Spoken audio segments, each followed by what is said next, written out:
العرب مش شباب التحرير 25/2/2011. مفتاحه بقى يا عم. يا عم خليك علم مفتاحه. خلاص يا جماعه خلاص. اسمه ايه يا عم؟ انت مصري وهو ليبي، احنا الاثنين يد واحده. واحد انت حر. علم مفتاحه شويه. خلاص خليكم بلاش تفكونا يا عم. خلينا نشيل احمد شفيق وخلينا نشيل الحراميه وما نقولش ليبيا.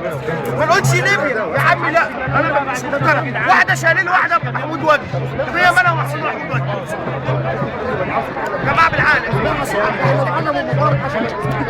حاول تسمع ولا تسمع يا باشا. انا اقف في الميدان براحتي. دي بلدي. يبقى تسمع دي بلدي.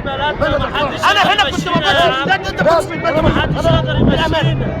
انت بتصلي يا ما مصدقك يا ما مصدقك يا ما مصدقك النعمه. وانا كنت ببص في الميدان ده عشان حريه عشان بلدي مش عشان ليبيا. اسمع ولا اتفضل. اسمع رايك. اتفضل اتفضل يا سيدي. مواطن من شباب 25 متعصب بالحب مصر وتحرير شباب مصر. محمد ضوء، الواقع اليوم.